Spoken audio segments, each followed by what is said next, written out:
बच्चों स्वागत है आप सभी का आपके अपने यूट्यूब चैनल प्रोग्रेस 99 में। बच्चों आज मैं इलेक्ट्रोस्टैटिक्स का लेक्चर नंबर 4 लेके आया हूँ, जिसमें आपको पढ़ाऊँगा electric dipole and electric dipole moment, वैद्युत द्विध्रुव और वैद्युत द्विध्रुव आघूर्ण।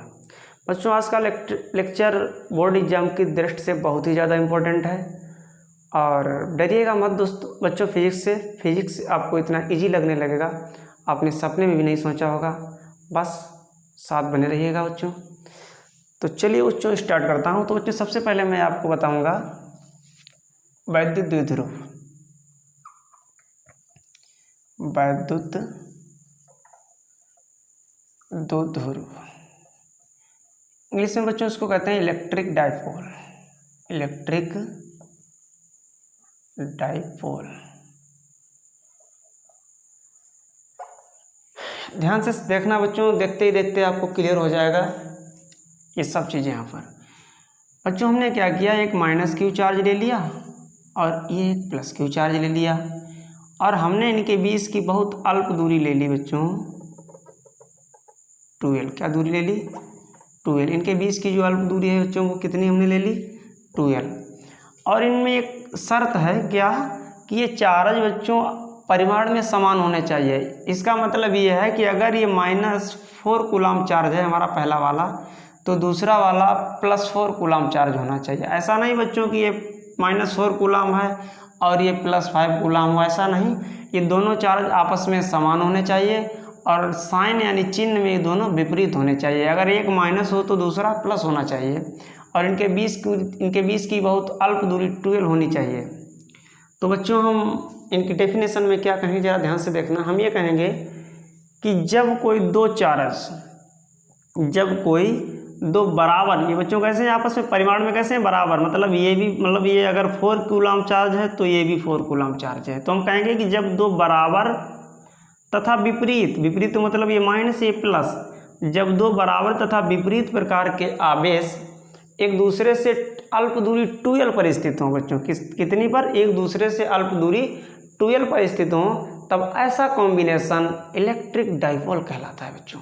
फिर से समझना कि जब दो बराबर तथा विपरीत प्रकार के आवेश, बराबर क्यों है? क्योंकि बच्चों इनका जो परिमाण है, अगर ये 4 कूलम है तो ये भी 4 कूलम है, इसलिए बराबर है। क्योंकि तो दोस्तों बच्चों हम नहीं कह सकते ये कितना है, लेकिन हमने एक एग्जाम्पल के तौर पर आपको बता दिया। अगर ये 4 कूलम है तो ये भी 4 कूलम है, ये 5 कूलम है तो ये भी 5 कूलम है, बट ये -5 कूलम होना चाहिए, +5 कूलम होना चाहिए, मान लिया। तो इसी के अकॉर्डिंग हम आपको डेफिनेशन बता रहा हूँ। क्या कहेंगे कि जब दो बराबर और विपरीत प्रकार के आवेश एक दूसरे से अल्प दूरी 2l पर स्थित हों, तब ऐसा कॉम्बिनेशन इलेक्ट्रिक डाइपोल कहलाता है बच्चों। दूसरी बच्चों शर्त क्या है कि इनके बीच की जो डिस्टेंस है बच्चों, ये मीटर या किलोमीटर सेंटीमीटर में नहीं होनी चाहिए बच्चों। ये डिस्टेंस इतनी अल्प है, इतनी कम है बच्चों। ये distance micrometer, nanometer, angstrom, picometer में भी होती है। यानी बच्चों ये जो 2l डिस्टेंस है बच्चों, ये 2l जो डिस्टेंस है ये होनी चाहिए, ज़रा ध्यान से देखना बच्चों, ये होनी चाहिए माइक्रोमीटर में, नैनोमीटर में बच्चों। किसमें मेरे बच्चों? नैनोमीटर में होनी चाहिए ये, या फिर एंगस्ट्रम में होनी चाहिए, या फिर पिकोमीटर में होनी चाहिए। ऐसा नहीं है बच्चों दूरी सेंटीमीटर या किलोमीटर या मीटर में हो, ऐसा नहीं। तो हम डेफिनेशन में बच्चों लिखेंगे, ज़रा ध्यान से देखना। क्या कहेंगे कि जब दो बराबर यानी दोस्तों परिमाण में बराबर, दो बराबर तथा विपरीत प्रकार के आवेश दो बराबर तथा विपरीत प्रकार के आवेश एक दूसरे से अल्प दूरी 2l पर स्थित हों, तब ऐसा कॉम्बिनेशन इलेक्ट्रिक डाइपोल कहलाता है। इलेक्ट्रिक डाइपोल कहलाता है बच्चों, वैद्युत द्विध्रुव कहलाता है बच्चों। इसकी यही डेफिनेशन हुई बच्चों। बात समझ में आई बच्चों कि जब दो बराबर तथा विपरीत प्रकार के चार्ज एक दूसरे से अल्प दूरी 12 पर स्थित हों तब ऐसा कॉम्बिनेशन इलेक्ट्रिक डाइपोल कहलाता है। शर्त यह है बच्चों, ये अल्प दूरी 12 जो है ये माइक्रोमीटर, नैनोमीटर, एंगस्ट्रम या पिकोमीटर में होनी चाहिए। किसी मतलब ना माइक्रोमीटर में हो या फिर नैनोमीटर में हो या फिर एंगस्ट्रम में हो सॉरी, या फिर पिकोमीटर में हो। मिलीमीटर, सेंटीमीटर, मीटर, किलोमीटर में नहीं होनी चाहिए। उसके बाद बच्चों बात करता हूँ electric dipole moment. Electric dipole moment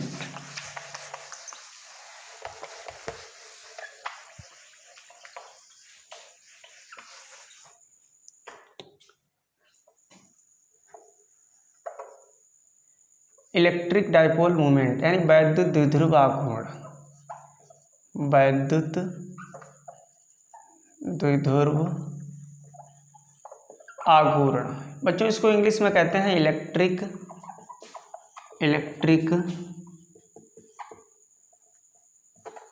dipole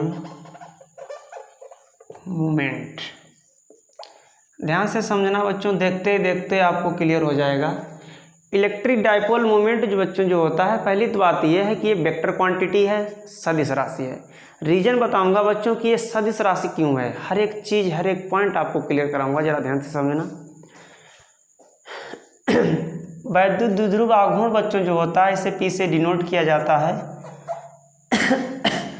P से डिनोट किया जाता है। इसकी डेफिनेशन क्या होती है बच्चों, ये जो होता है किसी एक आवेश Q, चाहे ये आवेश उठा लो चाहे ये चार्ज उठा लो, किसी एक चार्ज या किसी एक आवेश Q और इनकी बीच की अल्प दूरी 2L के गुणनफल को कहते हैं। इनके बीच की अल्प दूरी 2L के गुणनफल को कहते हैं बच्चों। और इनका मात्रक होता है, Q का मात्रक बच्चों होता है कूलाम, और इंटू दूरी है, दूरी का मात्रक बच्चों होता है मीटर। तो इसका यूनिट हो जाएगा कूलाम मीटर। बच्चों फिर से समझना जरा, वैद्युत द्विध्रुव का आघूर्ण, वैद्युत द्विध्रुव आघूर्ण यानी बच्चों इलेक्ट्रिक डाइपोल मोमेंट P से डिनोट किया जाता है। ये जो बच्चों होता है किसी एक आवेश Q, चाहे ये आवेश उठा लो चाहे ये आवेश उठा लो बच्चों, चाहे साइन नहीं लेना है बच्चों, हमें चिन्ह नहीं लेना है यहाँ पर। किसी एक आवेश Q और इनके बीच की दूरी जो 2L होती है, उनके गुणनफल को कहते हैं इलेक्ट्रिक डाइपोल मोमेंट। बच्चों यही बात अब आप लिख देना, उसके बाद ये फार्मूला लिख देना। सबसे पहले बच्चों आप क्या लिखना, इलेक्ट्रिक डाइपोल मोमेंट जो होता है वो किसी एक आवेश Q और इनके बीच की अल्प दूरी 2L के गुणनफल के बराबर होता है। इसका मात्रक कूलाम मीटर होता है, इसलिए P = Q × 2L। बच्चों आपको एक बात बता दूं कि ये एक वेक्टर क्वांटिटी है, यानी एक सदिश राशि है। तो जरा ध्यान से समझना, ये सदिश राशि क्यों है, इसके पीछे ऐसा क्या रीजन है जिसकी वजह से इसे सदिश कह दिया गया, वेक्टर कह दिया गया।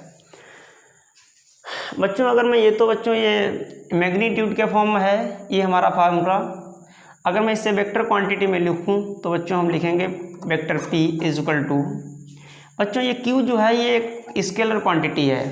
चार्ज जो होता है बच्चों एक अदिश राशि होता है, वो सदिश राशि नहीं होता है। और बच्चों ये 2L जो डिस्टेंस है, ये 2L जो बच्चों डिस्टेंस है, ये पहली बात तो बच्चों ये है कि डिस्टेंस जो दूरी होती है वो हमेशा अदिश राशि होती है, स्केलर क्वांटिटी होती है। बच्चों ये सदिश हम बना सकते हैं इसको कब, हम इस 2L डिस्टेंस को किसी भी तरीके से, अगर मैं डिस्प्लेसमेंट साबित कर दूं, मैं ये साबित कर दूं कि इनके बीच की जो अल्प दूरी 2L है बच्चों ये विस्थापन हो जाए, अगर मैं इसको किसी भी तरीके से विस्थापन साबित कर दूं तो बच्चों ये डिस्प्लेसमेंट बन जाएगा। और ये डिस्प्लेसमेंट यानी विस्थापन बच्चों हम जानते हैं कैसी राशि होती है, एक सदिश राशि होती है, एक वेक्टर क्वांटिटी होती है। बच्चों इलेक्ट्रिक डाइपोल के अंदर एक खास बात यह है कि यहाँ पर जो डायरेक्शन होती है बच्चों वो निगेटिव चार्ज से पॉजिटिव चार्ज की ओर, जो डायरेक्शन होती है बच्चों वो निगेटिव चार्ज से पॉजिटिव चार्ज की ओर, यानी इलेक्ट्रिक डाइपोल मोमेंट की जो डायरेक्शन होती है बच्चों वो निगेटिव चार्ज से पॉजिटिव चार्ज की ओर, यानी इनके बीच की जो दूरी होगी वो निगेटिव चार्ज से पॉजिटिव चार्ज तक की होगी, निगेटिव चार्ज से पॉजिटिव चार्ज तक की होगी। यानी यहाँ पर बच्चों डायरेक्शन शो हो रही है, इनके बीच की जो दूरी है वो डायरेक्शन के अकॉर्डिंग आ रही है, निगेटिव चार्ज से पॉजिटिव चार्ज की ओर। यहाँ पर हम इस 12 को बच्चों डिस्प्लेसमेंट साबित कर सकते हैं, वेक्टर क्वांटिटी इसे हम कह सकते हैं, क्योंकि ये डिस्टेंस के ये डायरेक्शन के सापेक्ष है, negative charge to positive charge. तो इसीलिए बच्चों हम इसको डिस्प्लेसमेंट कह देंगे और इसके ऊपर लगा देंगे हम वेक्टर। तो ये वेक्टर क्वांटिटी के फॉर्म में ये हमारा फार्मूला हो जाएगा। तो इसका मात्रक बच्चों हमारा फिर वही रहेगा, कूलम मीटर। बच्चों बात समझ में आई? ये वेक्टर क्वांटिटी होता है क्योंकि इसमें एक डायरेक्शन होती है, negative charge to positive charge. अगर डायरेक्शन के अकॉर्डिंग हम इस डिस्टेंस को देखें तो बच्चों ये डिस्प्लेसमेंट कहलाएगी। डायरेक्शन के अकॉर्डिंग अगर हम इस डिस्टेंस को देखें, इस दूरी को देखें, तो बच्चों ये डिस्प्लेसमेंट यानी विस्थापन कहलाएगी। और विस्थापन मेरे प्यारे बच्चों एक वेक्टर क्वांटिटी होता है, इस वजह से हमने इस पर वेक्टर लगा दिया। तो हम अगर इस वेक्टर के फॉर्म में इसे लिखें बच्चों तो इस टाइप से लिख सकते हैं। तो बच्चों ध्यान रखना, ये सब कहानी बहुत ईजी था। मिलेंगे बच्चों अगले लेक्चर में, और अगला लेक्चर इलेक्ट्रिक डाइपोल से ही रिलेटेड होगा, जिसमें बच्चों मैं आपको बताऊंगा कि इलेक्ट्रिक डाइपोल की एक्सिस में किसी भी पॉइंट पर इंटेंसिटी ऑफ इलेक्ट्रिक फील्ड कितना होता है, और इलेक्ट्रिक डाइपोल के परपेंडिकुलर किसी भी पॉइंट पर इंटेंसिटी ऑफ इलेक्ट्रिक फील्ड कितना होता है। ये जो 2-3 लेक्चर हैं, डेरिवेशन है बच्चों, बहुत इंपॉर्टेंट है बोर्ड एग्जाम की डेट से। तो बच्चों आज हमने इनका आपको सबका बेसिक बता दिया। अब हम चलेंगे सीधे पॉइंट पर अगले लेक्चर में। बताना बच्चों कमेंट बॉक्स में ज़रूर मुझे ये लेक्चर लगा कैसा, और अगले लेक्चर के लिए कमेंट बॉक्स में मुझे अच्छी राय देना। और मेरे प्यारे बच्चों आपसे एक रिक्वेस्ट है, ऐसी वीडियो पाने के लिए आप इस वीडियो को, इस लेक्चर को बच्चों ज़्यादा से ज़्यादा शेयर कीजिएगा दोस्तों, रिश्तेदारों में, व्हाट्सएप, फेसबुक पर। तो थैंक्स दोस्तों, आज के लिए इतना ही।